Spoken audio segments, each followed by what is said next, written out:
What's happening, everyone? The members of Al Chile are here, dude. We got a lot of boxing to cover. My homies, Run PMC and Nopal. What's happening, fellas?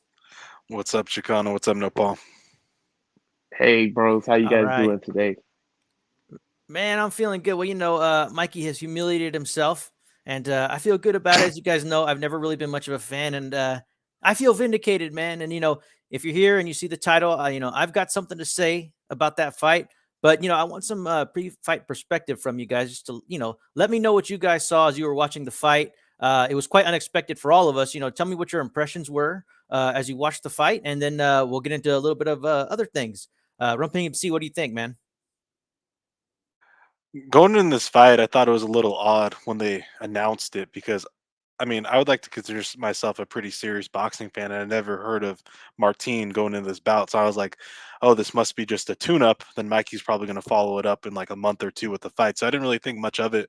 But I think a guy of Mikey's like quote unquote status shouldn't even be taking these as tune-ups. Like a tune-up should at least be with a name that we've heard of, not just a random name. So I was a little weary going in. Then I'm like, oh, it's in Fresno. That's cool. And then, but entering the fight, I liked Mikey's entrance on the, and then talking about some of the things he's done with Jose Ramirez for the community. I'm like, oh, that's pretty cool. But then throughout the early in the fight, even at the weigh-in the day before, I'm like, Mikey's way out of shape. He looks like I was sort of amazed he made the weight, honestly, because he looked just soft. But I'm like, okay, so he's soft. That must mean he doesn't have the muscle that he usually packs, even though he doesn't really pack a ton. But then I guess it just showed up in the fight. He was super rusty. He didn't really change the way he fought. So part of me gets me thinking if he thought he was just going to get the decision no matter what, and that's sort of reflected in his post-fight interview. It just was like I was the one making the fight. It's like you were making the fight, but you weren't landing, and the guy was countering you. So you weren't showing defense. He was showing defense. I thought he was um, obviously effective punching. I thought he controlled the ring because his whole Mikey's whole thing is like sort of a counterpuncher, and he was leading, so it's like he sort of took you out of the style. So overall, disappointed in Mikey because I've been a supporter of Mikey since a little bit before Salido, and then it's disappointing to see the outcome of what his career's turned into now. It's okay, Run. I understand that you were taken for a ride, man. It can happen to people. I'd like to acknowledge our homie, Long Live Boxing. And I think this is Sean El Gringo's account specifically. I think he manages this account. I'm not sure about that. But welcome, NA. You paid El Chile a very nice compliment, dude. And we really appreciate those kind words, man. And now that you're watching, I feel like the pressure's on. You know what I mean? All right. Nopal, dude, what'd you think, bro? You were watching this fight. Mikey Garcia, you've been on the hate train along with me, bro. And, well, what were your thoughts watching that fight, dude? Well, Chicano, as you know, I originally told you that I wasn't even interested in watching this fight and that I wasn't going to watch it. But like every other boxing fan that says that, I did tune in for a little while originally, when it was live. I tuned in to see a couple rounds, and it was just so lackluster that I decided not to finish watching it. But then, after all the controversy and all that, I guess I was swayed to kind of go and watch the whole fight. And let me tell you, I personally think that I scored this fight a draw, and that's because I think that what Sander Martin did was hugely exaggerated. But yes, I do believe that Mikey didn't do enough. But I believe that this fight was a draw. And I think that Chris Mannix has a way of really exaggerating when a fighter goes on the back foot. He just really loves that style, and he's always, kind of pumping that style up. I think that McCatskill was kind of over exaggerating too, and I think she was capping for the Spaniards that night, man, for real. But given the situation how it is, I'm really surprised that that they didn't just call this a draw, or that they didn't give it to Mikey Garcia. We see this time and maybe the zone doesn't have that much invested into Mikey, and maybe they were just trying to get them away from PBC, so they could have more fighters. But I was really, surprised that they gave the fight to uh to Sander Martin, because he came out of nowhere basically. and the situation's kind of looking like Mikey won't be able to get them big fights anymore. And a lot about this fight was kind of weird. Yeah, I agree too that I don't really see the angle of why Mikey wouldn't get the decision in this one, even though because it was a close fight. I honestly didn't score it. I was just watching the fight, and then like by the time it was the middle of the fight, I'm like, oh, I should probably score this one. It's probably a little closer than we expected. And then I'm like, too late now. I'm not going to retroactively just make up rounds. So, but yeah, I was surprised. And Martin, I mean, performance of his life for what we know, and I mean, I don't see the angle why DAZN wouldn't give it to Mikey still. Like maybe it's because he's a free agent, but he's always been a free agent with them. So I don't really see what they would have done. Maybe they don't have Haney either. So it's like you can't like match Haney with Xander Martin and then have him fight him and say this is the guy that beat Mikey. So this is basically beating Mikey. So because that's not the same because Haney's not even with them. So it's interesting to see where they would go now from this. Well, I totally agree with both of you guys. Like when I watched this fight, dude, I felt the same way, dude. I watched the fight and I said, okay, well, this fight isn't super wide. Like I felt they should have given it to Mikey Garcia as well, just based on him being the cash cow alone. Now I have a tweet from Anthony Yiggett, right? Yiggett being the guy, who beat Martin already, right? And he says this was before the fight. He says, you guys on Twitter are really underestimating Sandor Martin. Yes, I fought him and I won on points, but it's debatable whether I'd win that fight anywhere else than in Sweden, where it took place. Be careful. He's hungry and he wants to make a statement.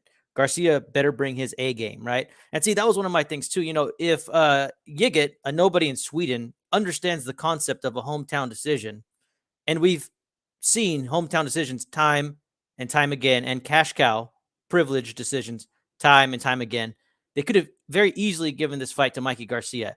I didn't think that the fight was that wide personally. It was more of a snooze fest than anything else. There really wasn't much to go off of because Mikey really wasn't connecting that much. Like if you were technically scoring it, I could see the argument that Martin did win when I looked at it. Yeah, but it seemed to me like Mikey had a bit more control than I think some people maybe be giving him credit for. And that's what I want to talk about. I don't know if you guys had a chance to check out El Chile. And if you're listening to us now, I've made an accusation that I think that there's a possibility that this fight could be fixed, and I want to talk about it, and I just want you guys to know that this is not clickbait. Okay. Like, I think that clickbait and, having angles just for the sake of them, like that kind of like Skip Bayless type shit. I think that's like the lowest form of creativity. Like to me, like it insults a real listener's intelligence, and I can't listen to it for very long. So I want people to know that like when I come out here and make this accusation that I think there's reason to believe that this fight was fixed and that Mikey did take a dive. Like I just want you to know that, I'm not somebody who goes around like trying to just come up with angles. Like I've seen all kinds of conspiracy theories online over the years. I mean, this goes back to even when I remember when Mosley rattled Mayweather, and a couple people were online going, "Oh man, like Mosley let off the gas, because that's their arrangement." I remember hearing shit like that, dude. And you could go from Kovalev taking a dive against Canelo, heard that many times. People were talking about the Fury versus Teofimo faked COVID tests, wanting to see proof about this. Not to mention all the years of the glove gate crap we've been hearing. Okay, so people have gone around and have given their theories, and when I hear some of these, like it does make me think that a person loses credibility unless he has like zealots that are actively listening to what he or she has to say. Right. So when I come out and say that I think this fight might be fixed, I realize that I'm pretty much the only one saying it. So what I'm asking is for people to have an open mind and just consider what I have to say when I talk about the points of this fight. So these are the things I noticed. Like to me, when I watched the fight, Mikey seemed very in control as far as his foot movement and ring generalship went. When you watch the fight, Mikey's the guy on the front foot, and his footwork is excellent. We're talking about a right hand versus a southpaw. If you watch Mikey Garcia, his footwork is excellent. Outside of the fact that he didn't cut off Martin, which we'll talk about in a little second here, he was always in position to be able to throw his 1-2. Like he was always taking little micro steps. There was a lot of times where his left foot was on the outside of Martin's foot. And when Martin would have his foot on the inside, Mikey was very good at just jumping back when it suited him. Now, like I think he did stop that at times. I'm not sure if it was to let Martin get his stuff off, but if you watch, like the guy's foot movement is excellent. His muscle memory in what he's doing, like he's not even really thinking about it and he's doing it. And that's part of the reason I don't buy this narrative like, oh, well, the guy wasn't in shape. Well, yes, I agree with that. He wasn't necessarily like in top shape, but he made the weight. He made 145. He didn't make it by doing anything else other than training properly. Like he had to make the weight in a way. I'm sure he did it by training. I don't think he would have done it any other way. This guy isn't Tyson Fury where it goes on like a Coke binge. Like, sure, I'm sure he was eating abuelita's food and maybe having a good time with that, right? All good there. He's a Mexican. I know what it's like to be a little bit of a panzón. I can't judge the guy. But to me, he was in fighting shape. You could tell that by his boxing. You could tell that by his leg work. If you start looking at the 8th, 9th, and 10th round, the guy has so much spring in his legs, he's almost jogging in place. The guy he didn't even look like he was breaking a sweat to me. And on top of that, too, when I talk about his foot stance, I see that, he had the ability to counter with the left when Martin would slide out to the left. He'd have a left hook, and he found it early, and then he just abandoned it for no reason. And then when he would get Martin trapped again, all of a sudden he would start trying to chase him with his right hand as Martin would slip out to the left. And I didn't understand why he did that all of a sudden. Like, why did he change up the tactic? And if your right hand's working, well, why aren't you doing the 1-2 down the pipe? Like, that's your bread and butter punch. That's your Sunday punch. When you train boxing, like you get your stance, you get your stance going in your balance, and what you learn is the 1-2. It's a fundamental punch. And Mikey is very, very good at it. He can hurt people with it. He was taking shots anyways. I've seen Mikey with good head movement. I've seen him take shots to give shots. And both things were absent. Like Mikey hardly hit this guy, even though he was always in range. Mikey, for the first time, had an opponent that he was bigger than. He was able to use his weight, push this guy to the corners, right?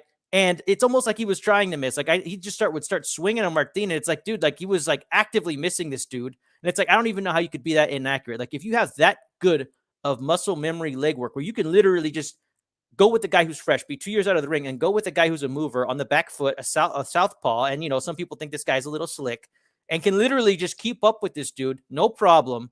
I think that should be a testament to how good Mikey is. Like, I'm not here to give Mikey any more credit than he deserves. Like, I don't like Mikey Garcia, but I think he's a whole hell of a lot more talented than this.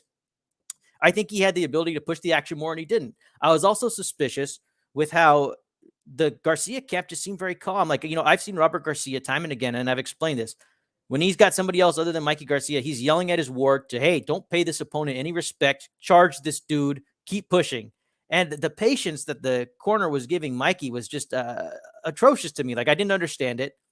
On top of that, too, it's like, well, why couldn't he push the issue? Like, I'll say this. Mikey's got one hell of a chin. He's taken punches from Spence. He's taken flush punches from Vargas.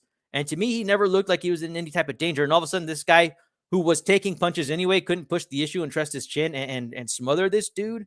It didn't make any sense to me. On top of that, he completely abandoned the body work.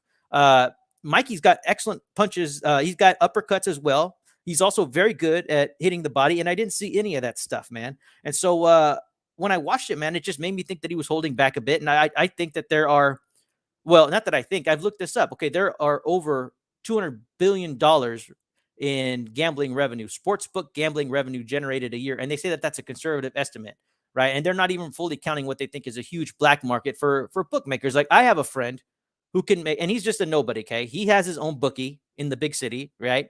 Not a big deal, but he can place up to $10,000 on a bet and it can be covered. So it's like, okay, if that can happen, then there's probably a lot of money to be made. Sandor was a 10-1 underdog. Like, this wasn't supposed to happen. It wouldn't take very much to make a lot of money off this dude if you were able to spread around quite a few bets in different places. And I'm not saying that's exactly what happened, but I do think that there was some ominous stuff going on with like the way the lights went out. I thought that was a little bit weird too. Last time I saw that was in the 2013 Super Bowl, and that was a blowout. And then all of a sudden after that, the score got closer, right? Maybe they were concerned about like the spread being covered. And I've heard people tell me, oh, well, that stopped the momentum. So the other team was able to get back. I'm like, well, that freezes both teams up. Like, that doesn't mean that one team gets a complete advantage and can make a comeback like that, in my opinion. Like, I think a lot of people thought that was fishy. I thought the results of this fight was very fishy. Mikey Garcia looked fresh. It looked like he hadn't even been in a fight, and it looked like he didn't even care. And like I said, on top of all this, why wouldn't they give it to Mikey? We see robberies all the time. Ricky Hatton's boy, he just got a favorable decision. That PBC card, he was connected with.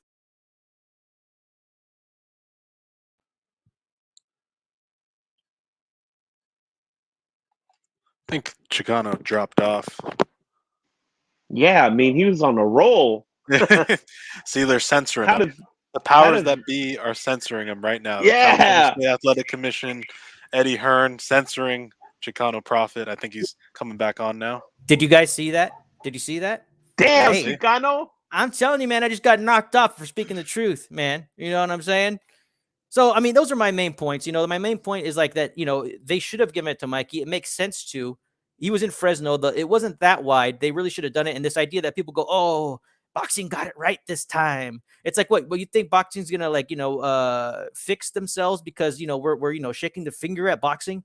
Boxing by nature is corrupt. And an entity doesn't go from being corrupt to uncorrupt. The hooks of corruption will always be in boxing. And I don't think it's that far-fetched to think that there are fixes that happen in boxing, that they're at a high level, that there are certain fighters who do take dives. So I pretty much laid it all out. I want to know what you guys think. Tell me, am I super off? I've been trying to spread this around a little bit. I'm getting a little bit of positive feedback, but mostly everybody thinks that I'm crazy. So I'll pass it around. What do you guys think?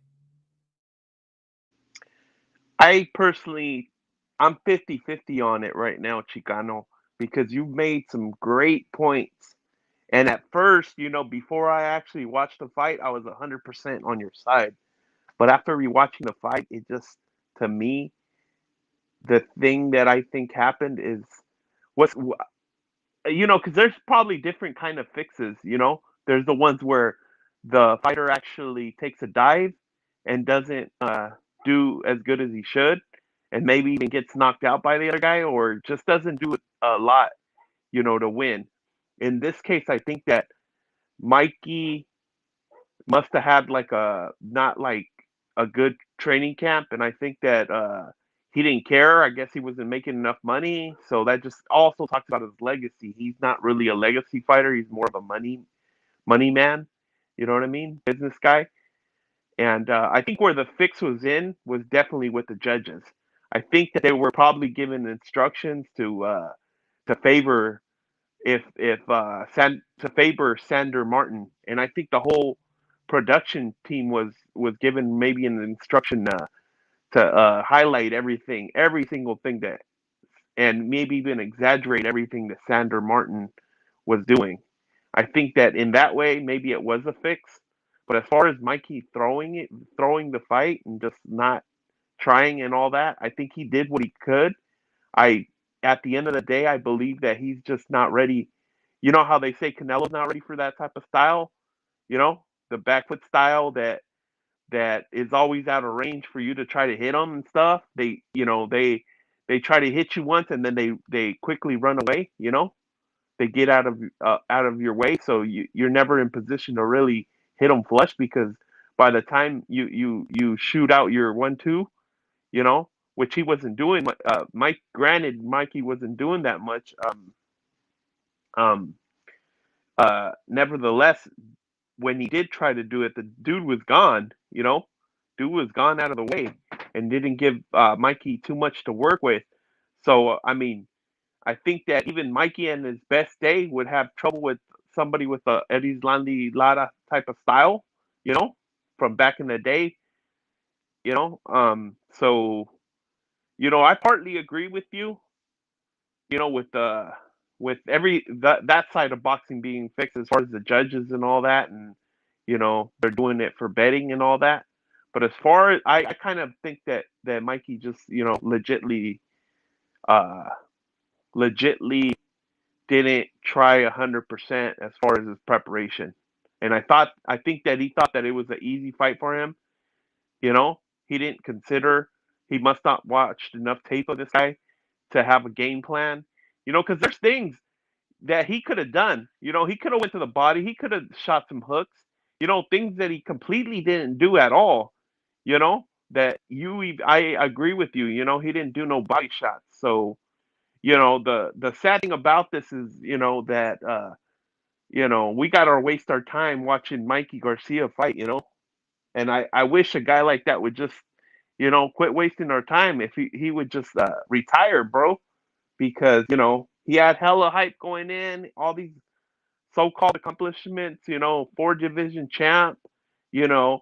But if you go back and look at his resume, I mean, there's fights that would have been signature fights that he could have taken. Gamboa at the beginning, I was always in doubt whether he even wanted to fight him. Then Loma, and I forget who else. There was guys that wanted to fight him that he never really took the fight. He didn't. He didn't even fight Linares. Who he was supposed to fight. I mean, those are great points. Hey, Run, did you want to say something? Yeah, I mean, I was just gonna say great points by both of you, and I was trying to think of just historically of fights that I wouldn't say that are fixed, but ones that possibly could have been influenced in certain ways were two that in recent history, and I'll define recent history as the last around 10 years. The first fight between Manny Pacquiao and Tim Bradley. To a lot of people, I mean, I think we've rescored that already, but to a lot of people, um, they looked at Manny Pacquiao as the easy winner of that.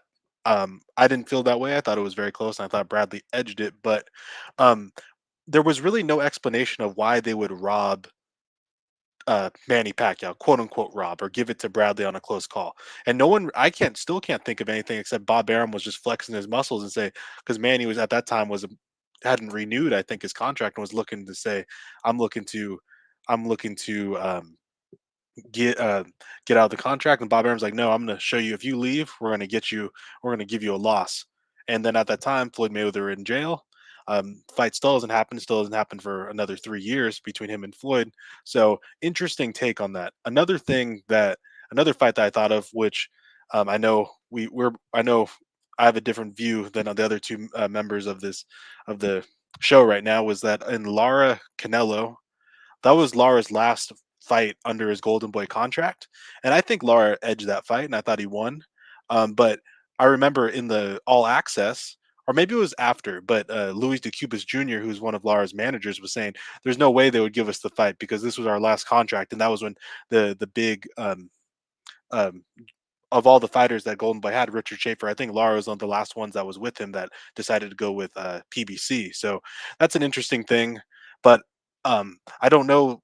Maybe Hearn was flexing his muscles on Mikey, saying maybe behind the scenes he offered him a pretty lucrative deal, and Mikey's like, I want to be a free agent. So he's like, okay, maybe. So the judges like, if it's close, we're not giving it to Mikey. Who knows? But those are the other two fights that come to mind when I think of like somewhat controversial decisions. Interesting, and that's a good point. There's a lot of big players, and it only takes a couple people to do something.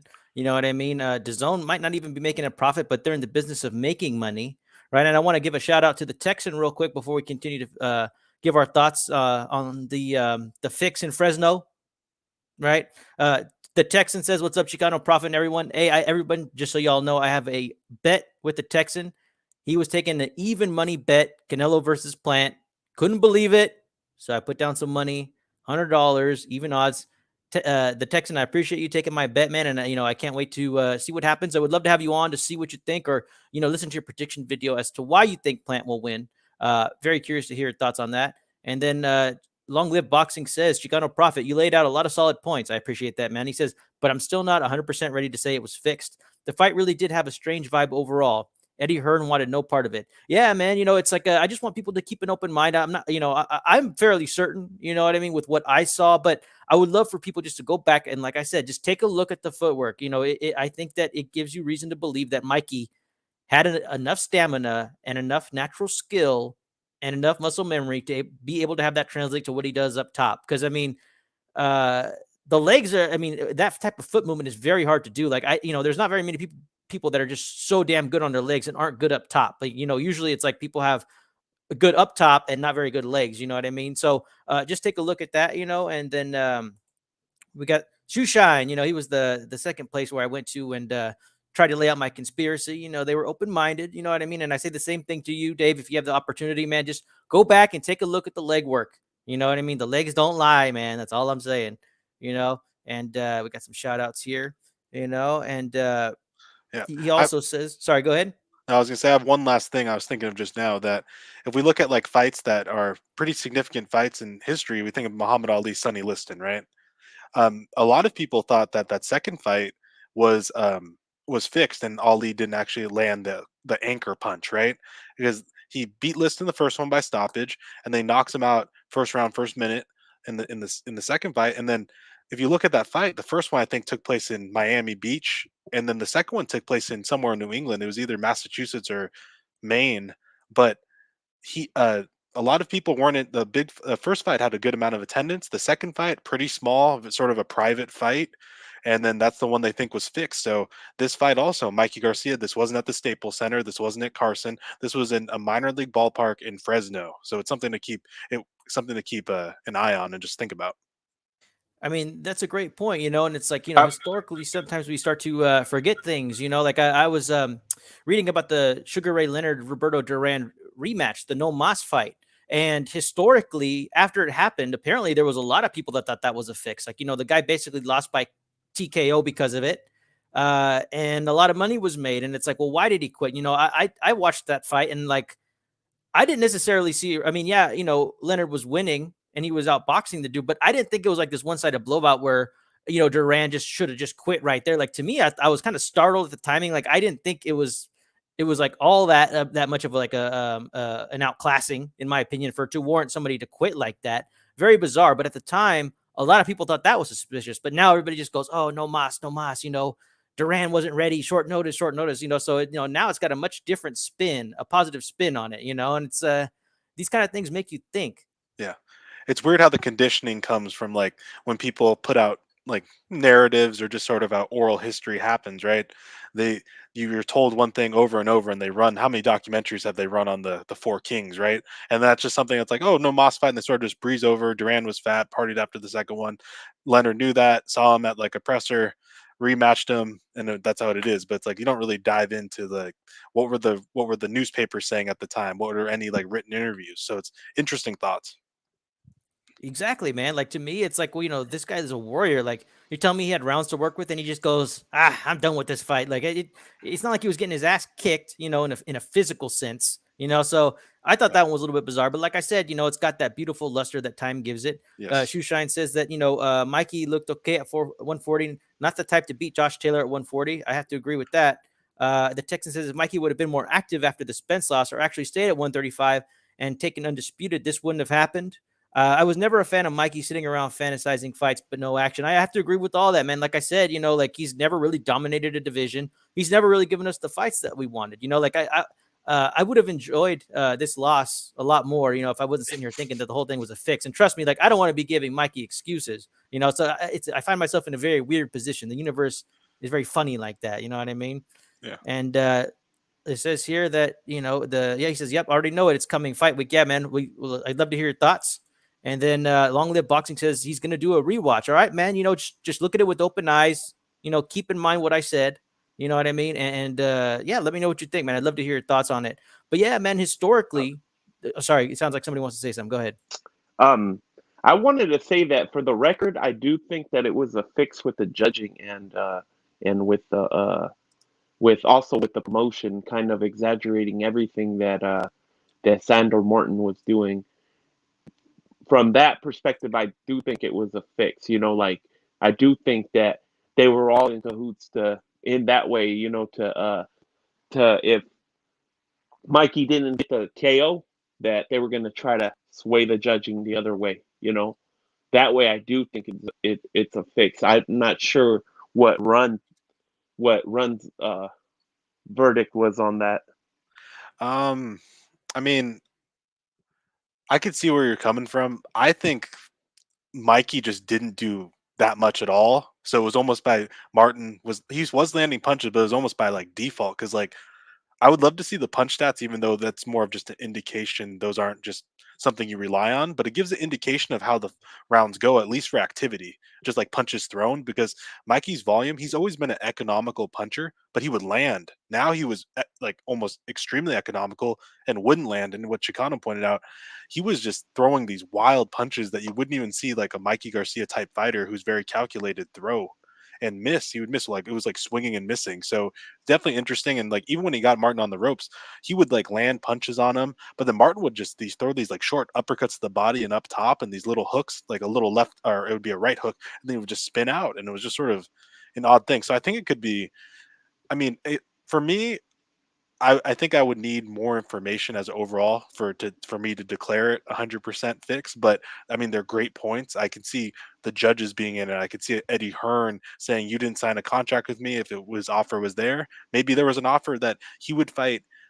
He would potentially fight Devin Haney down the road, and then you never know. He was at the fight. Teofimo was there, so who knows like how all this stuff is going to happen, and then."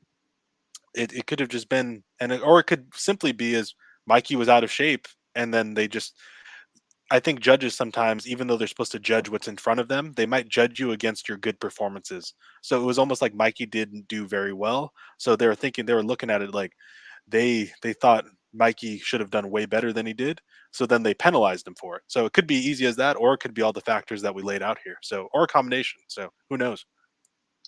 Also, Chicano and Run PMC, this fight right here, I saw that both of these guys were just laying out kind of like a halfway range finding. I wouldn't call it a jab, but I wanted to ask both of you guys, as far as you guys know, does the CompuBox count that as a jab, like a missed shot?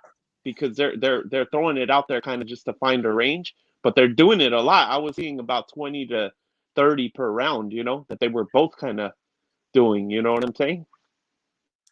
I don't know. I haven't looked at any punch stats for the fight, but I would feel because I've seen some fights. I can't really name them by name where it's like some punch counters will count those as jabs, even though they're just rangefinders. Like you know how Rigondeaux sort of pause and it's always sort of going, and they'd be like he only landed like 10% of his jabs. It's like well that's not right.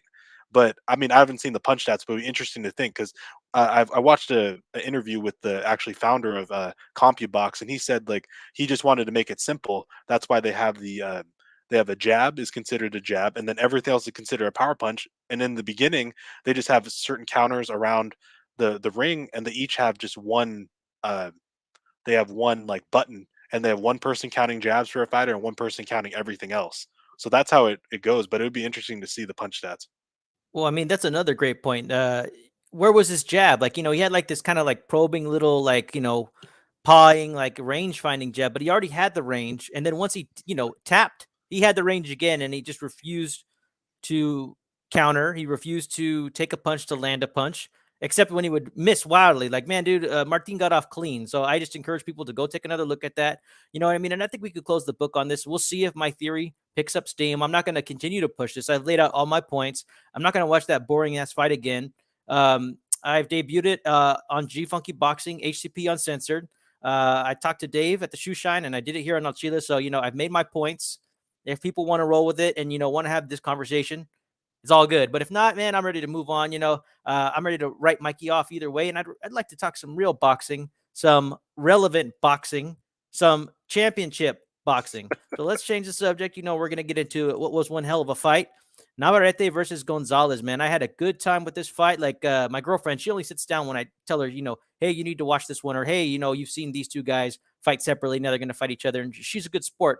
I didn't tell her to sit down and watch this one, but it was so good.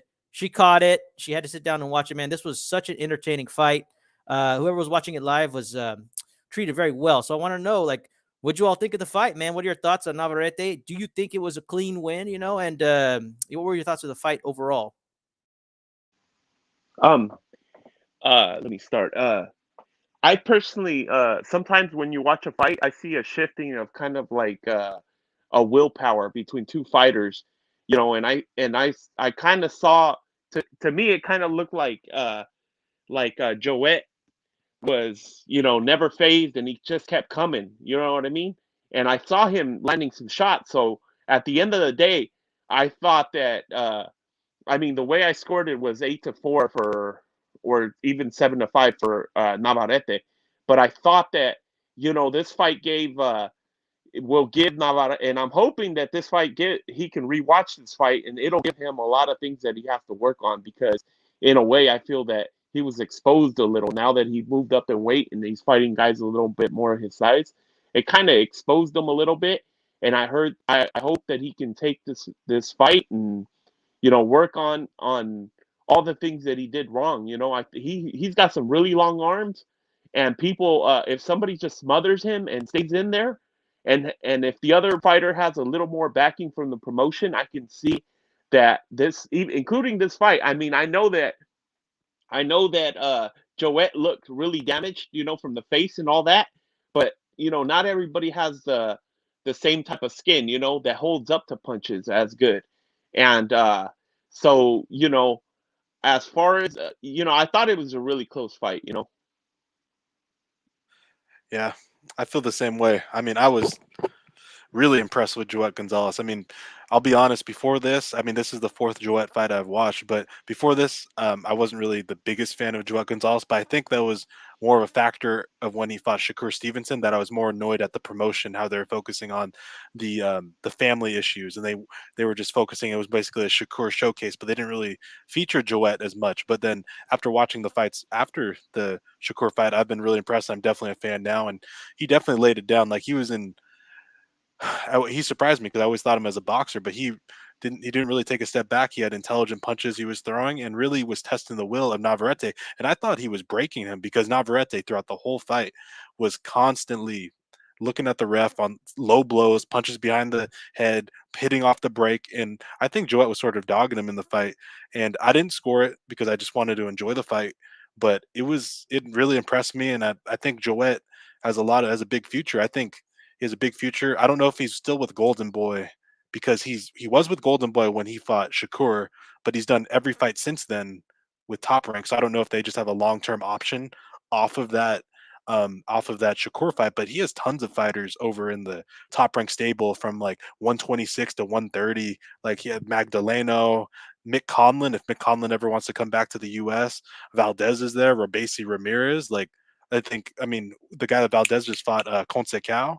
Like, there's a lot of guys for Joette to fight, and I'm looking forward to seeing him. And I mean, I wouldn't mind seeing a rematch, but I would. I mean, I don't really know. I'm wondering when Navarrete, when his size is going to catch up to him. Like where he didn't look like the knockout puncher we saw him when he fought Dogbe, when he just destroyed him in 2 rounds. So, or not 2 rounds, but the 2 times they fought. So I think, I mean, I'm interested to see where they both go with it. And Top Rank has some of the best matchmakers in the business, so I'm sure they're going to put them in action fights coming up. Oh man, those are some great observations. I didn't score the fight either, but I really just enjoyed watching this fight. And yeah, dude, Navarrete, although I think he won, even though I didn't score the fight, like, I think he kind of met his match in a way. It did show that, his rhythm can be adapted to. Gonzalez made a very good account of himself, and so it is interesting. Like, well, where do these guys go next? A lot of people are open for the rematch. We know our homie G Funky Boxing, that's what he wants. I'm okay with, unifications. As far as the size goes, like I might be crazy, what I mean, but I'd love to see him go up and fight Oscar Valdez. I think that'd be one hell of a fight, so that's just what I think. But what do you guys think? Like, what do you think Navarrete should do next? Are there any concerns that you have about him moving forward that you think he should clean up?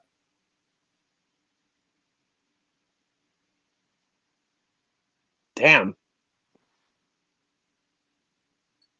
I'll go. I think for Navarrete, I mean, he has an unorthodox style. So it's really hard because you don't want someone that's so unorthodox to really sit down and become like what they would say like a prototypical like textbook boxer, because then I think they might open themselves up for possible they're be caught in between styles. I think of like recently you would think about like Jarrett Hurd. Jarrett Hurd was it was sort of like Jarrett Hurd would take a bunch of punishment and would just war of attrition with him and he would go through the fights. But since he's changed trainers, he's sort of like a sitting duck. And the first person I thought in recent history about this was Amir Khan. When Amir Khan was like playing with fire with him. It was like he would either overwhelm you and maybe drop you with body shots, or he's just the chin's up in the air and he's going to get knocked out.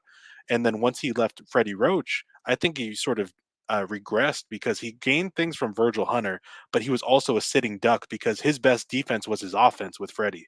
And then now Virgil Hunter, in my opinion, limited his offense, and now he was a sitting duck, and we saw what happened after. So I don't really know what adjustments. I'm not a boxing trainer, but I I, I really don't know. I think maybe the best thing would him to drop down a weight class. But I don't think that's going to happen, but I don't really know where you go from there when you have such an unorthodox style. Um, Gr- I'll go. Great call. Oh, go ahead, Nopal. Yeah, I wanted to say. Well, I'm not sure if you finished saying what. I think you got cut off a little, Chicano. Did you? No, I mean those are some great observations, Ron. The only thing that I wanted to add to that is, I like Navarrete's corner, man. It's a family affair. You had a cousin, his dad, and his uncle work in the corner, and I don't know, man. I think that they need to learn how to engage the ref a little bit more. Like, I didn't like the way that Navarrete was complaining to the ref. I think Andre Ward had it right when he said, well, hey, if this guy's being dirty and the ref's not doing anything about it, then you need to get dirty yourself. That's unfortunate that a clean fighter has to resort to something like that, but Navarrete needs to learn how to take care of himself. I also didn't like how that ref acknowledged that Navarrete was given a low blow and didn't give him any time at all to recover. I thought that was bizarre. I don't know if I've actually seen that before. Usually they give him at least a little bit of time. This whole, like, I'm going to take a point if you don't get up right now. Like, I didn't care much for that. But maybe, the Navarrete family needs to have one of the people be in there to be able to speak English, to be able to talk to one of the refs. Like, it was weird. They were just like quietly going like, oh, this ref's corrupt. They turned against us. Like, I thought that was a little bit bizarre. But besides that, I like that it's a family affair. But I do think that, they need to try to learn from this fight overall.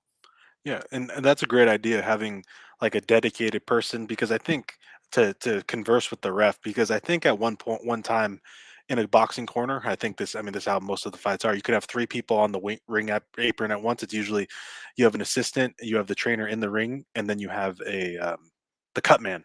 So you could have the fourth guy, maybe occasionally, if the cut man doesn't need to do necessarily any work, he could be in there and ask the ref to come over to really talk, like voice their concerns. So I think it's a great idea. All right, man. So we'll see what they do next, man. So, on to some more real boxing. This I'm telling you, we're getting like such a string of consecutive fights on the weekends. This is really great.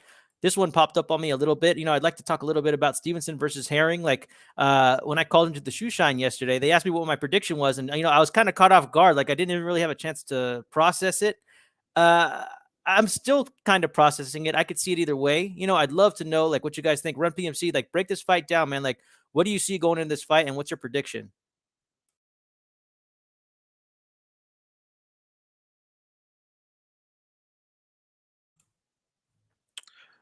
I can grab it. I think the I think it's a good fight. I mean, like like we've talked about many times before, Shakur Stevenson is relatively untested. I mean, his win now against Joao Gonzalez is definitely aging well, um, but relatively untested. Blue chip prospect. He's more of a prospect now, but you know what I mean. He has relatively unproven his career, but very good skills. Herring really reinvented himself when once he left Mike Stafford, and then went over to train with Bomac and Crawford out in Omaha, and he's really done wonders with his career. He's revamped it. He's dropped down a weight class from 135 to 130.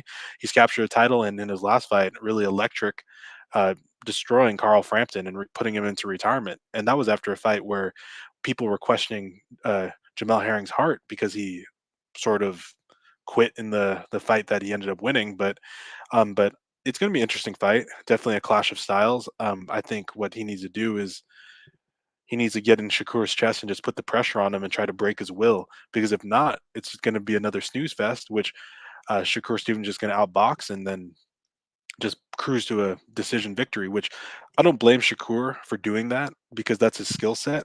But it's also, we don't know what his chin looks like. We've never seen him really get hit from it.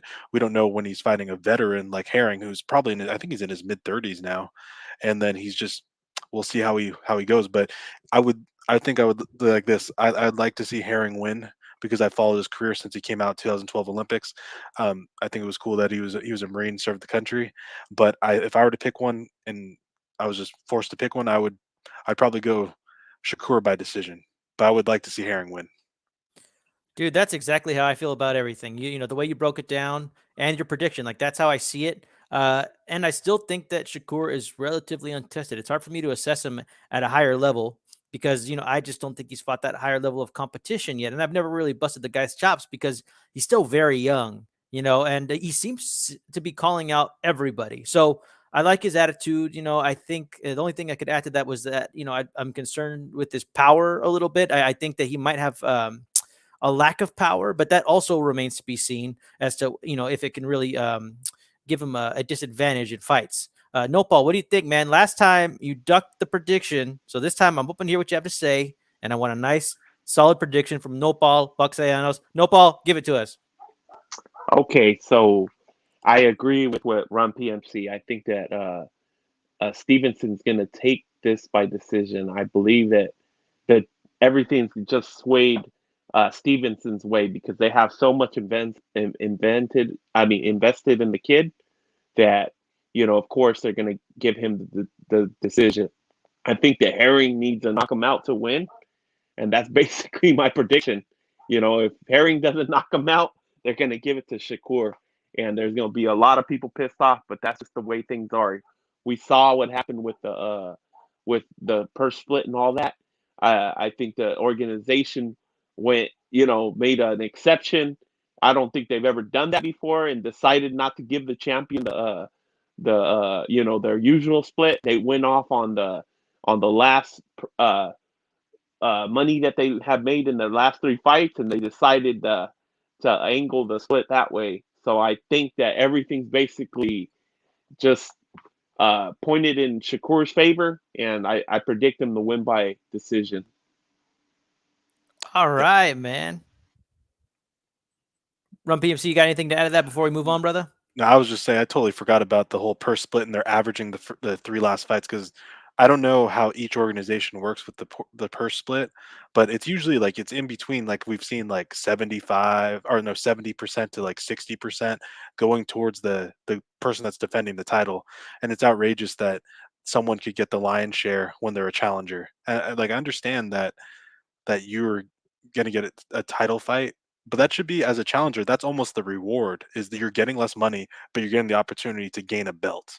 So that sort of makes up. But I mean, I feel for Jamel. I don't like what would have happened if Jamel before this, like it was the pandemic. So what happens if he was just taking stay busy fights and they weren't big paydays and they're well under his average purse, and then he got an average of his last 3 fights and it would be way lower than he normally gets paid. Like what happens if that was the case? That wouldn't be the best thing for him either. And it's just I don't know. I mean, we've looked at before, just within HCP, that we've looked at like the different rule books for each organization or mentioned them, and they always have that overriding rule that it's at our discretion. We can make up what rules we ever want, and so technically they're following the rules because there are no rules if you have a rule like that. So technically they're not doing anything like that's against their bylaws, but we already know we already see clearly what it is, what Nopal said, and I hope Herring wins and somehow pulls out some magic, but I just think Shakur's he's gonna come out on top. Which, and I'll have to preface this: I am a Shakur fan. I watched him get robbed in the 16 Olympics, and I've watched almost every one of his fights since he's come pro. And it's almost me like I get bored by some of his fights, but it's almost like because he's winning too easy. I want to see him tested because I think he has the skills to show that he could be a great fighter. But we can't say that until we see it, right? So we just have to be fair.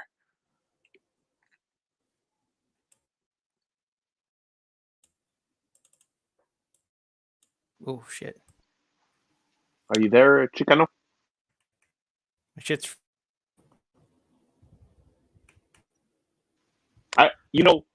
If you guys can hear me, I wanted to also add that these type of situations, it kind of it reminds me, and it shows us that the sport's going in a direction that we don't want it to go. Everything's about business, man, and Yep. it kind of brings up the situation with Mikey too. I Yep. mean, they were saying that he was only making 1.5 million for this fight, and then Sandor Martin took home like 10% of that, which Yeah. is like 150K. Yep. So it kind of shows you that we want the fighters to think about legacy. So if like as far as Mikey, even though they paid him only 1.5, I mean he had to be realistic. His opponent was only making 10% of that, so that was like a 90-10 split. So Yeah. even though he might not have been making as much as he's made previously before, I mean, if you really go back and look at his fights, the only times he's made a lot of money was with the big opponents, like Spence and Broner and all those type of guys. So Yes. realistically speaking, 1.5 million for Mikey was probably even a little bit too much. You know what I mean? He might have thought that it wasn't enough considering his last fights, but I think they even overpaid him there. So if Mikey performed really bad just because he's mad because of his pay, I mean, the only person that he was hurting is his own career, his own legacy. by going in there and not trying a bit more. You know what I mean? And Yeah, go ahead, yeah, Run. yeah. And I like to put out just my sort of opinion on like fighters' pay and everything. Like as a person, not a boxing fan, but just as a person, I hope the fighters get paid as much as they can because boxing's a dangerous sport and you could die in there and you need to be able to have the money. And there's no like fighters don't get insurance from their promoters. They're not covered like an employee. They're all independent contractors. So I hope they get paid as much so they can help their families, whatever situation they're in. And maybe after they're done, just retire, not have to work, invest properly, or do whatever they need to do. But as a boxing fan, I don't care what they get paid. I just want to see the big fights and that's it. So two separate things, and I mean that's just how I feel about it. But looks like Chicano dropped off, so we might be having some issues. But um, try to think. Do you have anything else on the upcoming weekend? No, Paul. What fights are coming up on the weekend? Uh, Run we TNT, have remind we us. have we have as we talked about, we have the Herring, Shakur Stevenson fight on ESPN. I don't know if it's on ESPN Plus or if it's going to be on regular ESPN. So definitely check your app or check your like TV guide to see what's coming up. But also this Friday, I mean, this is flying under the radar, and this is the biggest fight that we might have ever seen. We have Oscar Rivas versus Bryant Jennings fill-in for the WBC Bridgerweight title. So that's gonna be going down Friday. I think it's on ESPN, so that's gonna be taking place in Montreal, Canada. So that should be interesting. I'm still gonna watch just because I'm just addicted to watching boxing. But do you have any thoughts on that? Uh, Oscar Rivas, famous for knocking down Dillian White and getting robbed with the real glove gate out in on the UK. Do you have any thoughts on that? No, Paul. I've never heard of his opponent, so I really have nothing Yeah, to say about it. yeah. I mean, he should go in there and probably knock this dude out, Oh whoever yeah. his opponent is, and going from heavyweight to Bridgerweight. What is the exact weight on Bridgerweight? Is it like 220 or something? I have to check. I don't know actually. Like I feel like we've poked fun at it so long that I don't actually know what it is because I think I think let me see. So WBC intend to limit for weight class to 190, lowering I guess they were looking to make the Bridgerweight uh well they're lowering the cruiser to 190, so I'm assuming Bridgerweight would be at the like probably 200 or in the 220s. Like someone in the chat could fill it in. I can't find it, but it's I mean Rivas, in my opinion, like every outing I've seen Rivas, he's been a beast. So he's looked very good. He physically is a specimen, and I think Mark Ramsey's his trainer, the same one that used to train John Pascal. So I think he's a pretty good fighter. But I would like to see what he could have done at heavyweight, but he seems like he never really got over the hump when he fought after he fought Dillian White because he destroyed. I mean, it was a close fight, but he really took out Brian Jennings in the last round, and I thought he looked good in there. So um, definitely would have been interesting. But do you want to move on to the You, rewatch? not yet. I actually No, wanted to talk to you about you and Chicano about. I mean, now that we bring it up with Bridgerweight, I noticed that everybody's against the adding of this Bridgerweight, and I wanted yes, to say that, I don't get it because, previously you always hear everybody complaining about, the size difference between certain heavyweights, how you can get a guy that's like 200 pounds fighting a dude that, or like 210 fighting a dude that's like freaking 6'7" and you know what I mean, and like almost 300 pounds. People have yeah, always constantly complained about that. So when they brought in Bridgerweight, I was completely in agreement with that. And no, no, I don't go ahead. no. I'll say no. I see what you're saying, but I think the main thing that while people are complaining is because this messes with the history of boxing being because back in like before it used to be light heavyweight 175 and everything above that was heavyweight, then cruiserweight got put in, and then it was everything above 200. Now if bridgerweight comes in, it's everything above 224. So it's sort of messing with just the history of boxing. But I understand what like where you're coming from because the UFC has a super heavyweight division. They don't have a they don't have a belt for it, but they have a superweight heavyweight division. I think it's above 260. So they do have super heavyweights in that respect. But I think it's more because it messes with the history of boxing, and it's just making the because it's making the weight class just smaller and smaller. You know what I mean? Where it's intended just to be like unlimited weight class, right? Yeah, yeah. So you know what? You're right. Everybody's mad because it messes with the history of the weight classes.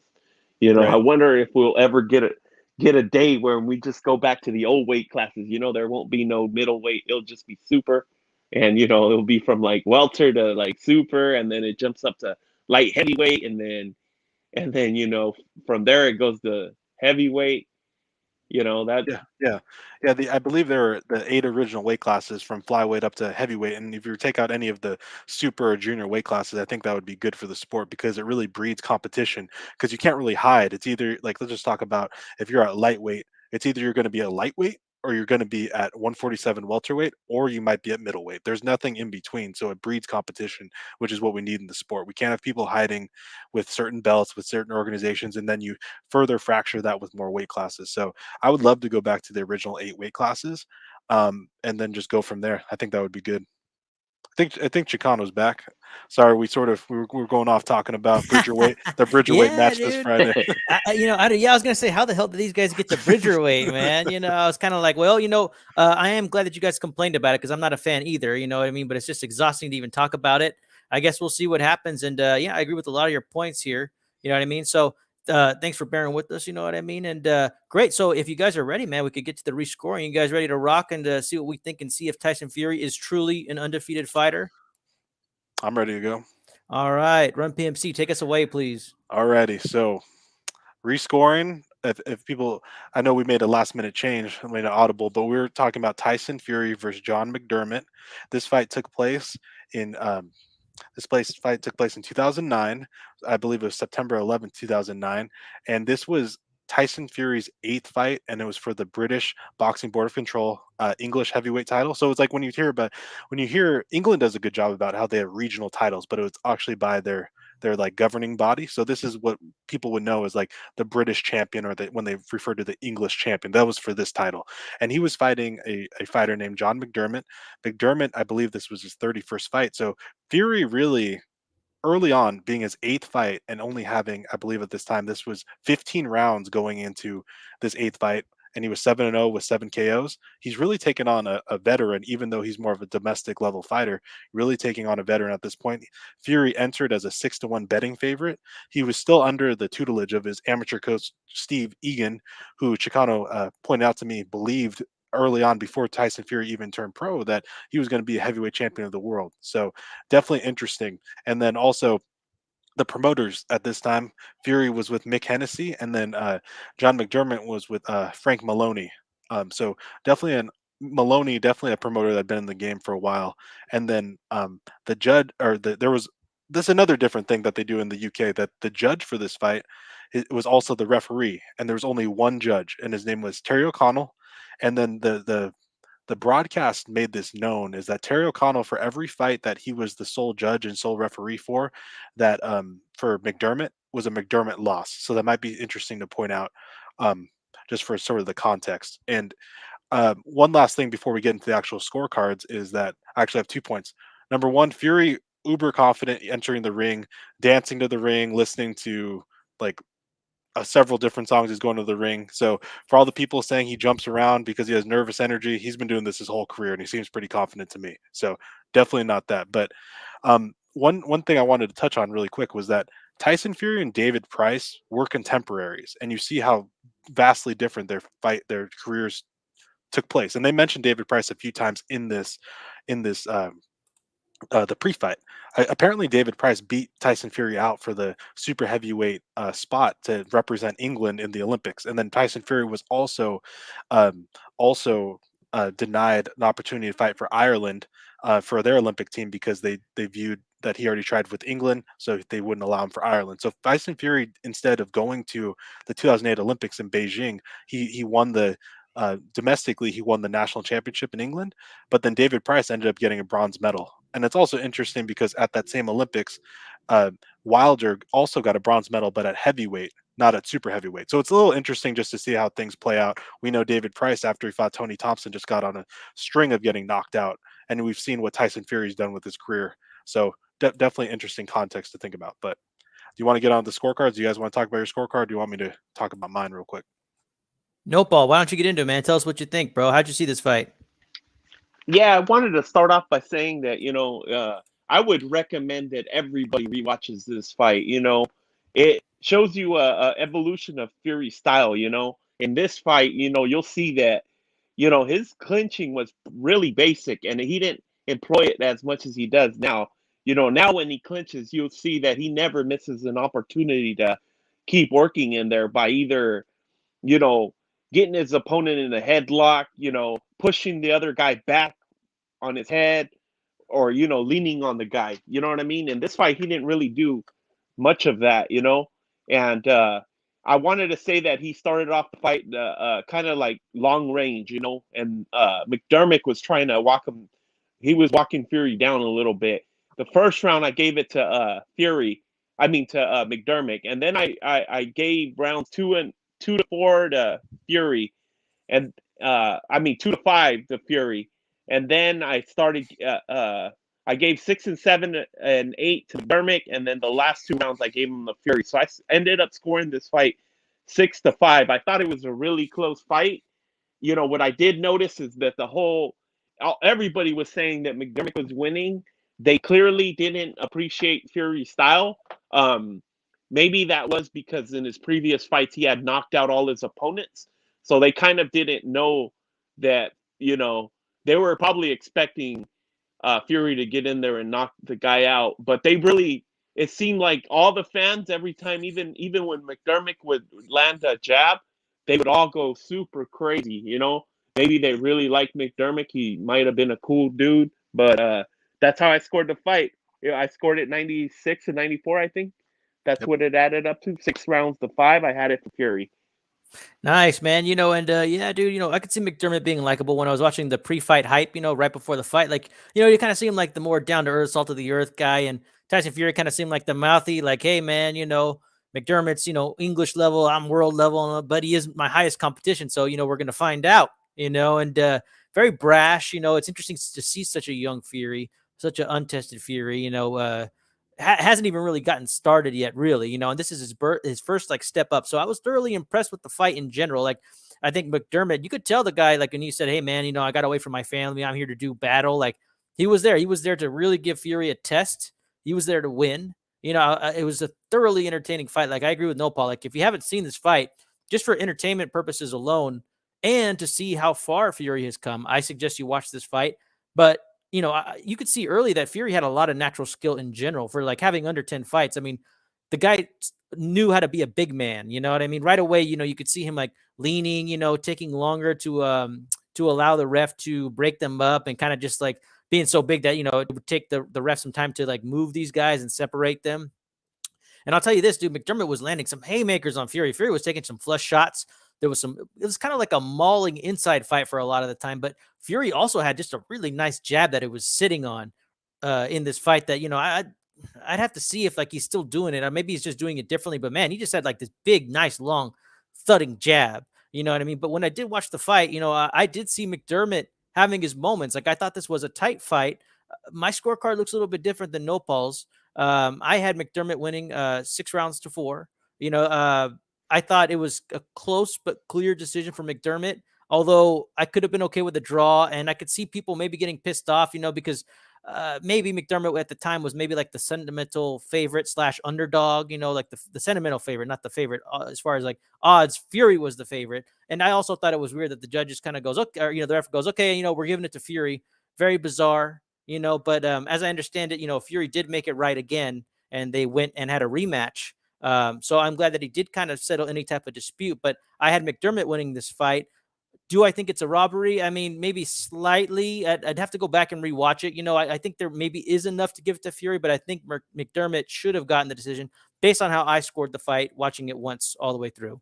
Run PMC, what did you think, man? Yeah, I mean, it was like they both said, very entertaining fight. If you haven't seen it, go watch it. Even if you have seen it, probably watch it again. Just seeing like they even had David Hay in the crowd. He was wearing a Miami Dolphins jersey. He was about to challenge for the world title that he won at heavyweight. So it's definitely just interesting to see. And it was, what was that, 2009? So it's quite a long time ago now at this point. But yeah, so I had it 96-94 Fury. I had rounds 2, 5, and 9 as close rounds I marked, and I gave two of those to Fury. I gave the second to Fury and the ninth to Fury, and I gave McDermott the fifth, and I marked those as the close rounds. But I mean, I could see this going either way. I think Tyson showed, like, I was also impressed with his jab. I'm like, this guy's doing his best Larry Holmes impression with that jab, and he was like tripling up on it sometimes. He looked very light on his feet, and you could see the glimpses of what, because he said, like, even before he turned pro, he went to Kronk with Andy Lee, and it's sort of that influence, because he was leaning on him, pushing the head down at times, hitting off the break. He was doing definitely creative things in there.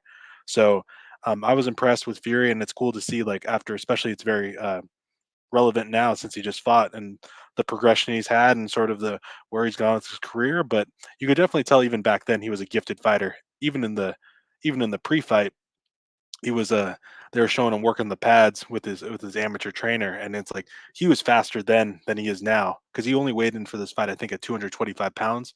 I couldn't really convert the stones how they do it in England, but he was around 225 pounds for this match. And I mean, that's vastly different than the 50 pounds now he's gained since then. But he looks good, and it's weird to think, like I said, you have a blue chipper like David Price, who was a bronze medalist, but then you have Tyson Fury, who sort of seemed to be denied, but really never lost the belief in himself. And you see what he's become, and he's going to be hopefully challenging for undisputed, hopefully in 2021 sometime, or 22 sometime. Excellent. Hey, Run PMC, man, I'm so sorry to have you repeat yourself. I did phase out, man. I would just love to hear, like, so who'd you have winning this fight? I caught most of it, but I didn't get your actual scorecard. Yeah. I had Fury winning 96-94, so same scorecard as Nopal. I think our rounds differed a bit because I had 2, 5, and 9 as being marked as close rounds. I gave Fury 2 of those 3 close rounds being 2 and 9, and then 5 going to McDermott as a close round. So, like I said, could go either way. But like what I was saying is just, it's good to see Fury's skills. You could tell he was a born fighter, just the skill set he had. I told you, man, it's the John Fury DNA, man. And I'll tell you this, dude, you're right. Like, our scorecards, the 3 of us, like, even though you guys saw it similarly, like, your rounds are off, my Yep. rounds are off. Like, the scorecards are all over the place on this one. I mean, but a thoroughly entertaining fight. Definitely not a robbery. So, we continue to go back and rescore these controversial decisions, quote unquote. And, we've only agreed on one yes being controversial. So these are fun to do, man, and I'm really having a good Yes. time going back and hearing your thoughts on these fights. So I think this is one of my favorite projects. So I'd love to hear what you guys have to say about what we should do next. Like, I know we had picked, I think it was Chavez versus Sweet Pea, and then Yes. we audibled and it's like, let's do the Fury McDermott one, since it's relevant. We could go back to that, or we could switch it up. What do you guys think? I'm fine with doing Chavez Whitaker, since which we had on the schedule for this week. But I mean, I'm always open to do anything. I mean, I have my list of fights what we talked about last week. But yeah, I'm open to anything. Whether if we want to go back a few decades, or if we want to go something in the 2010s, I'm open to anything. All right, sweet. Well, let's stick with it then, man. And Run PMC, great breakdown, man. We appreciate you setting the stage for these historic fights, man. It's a lot of fun. And so thank you, everybody, for joining us. And for Run PMC and Nopal, this is Chicano Prophet with Al Chile Boxing Talk. And we'll see you all next week. Peace out. See you next week, guys. Peace. Peace.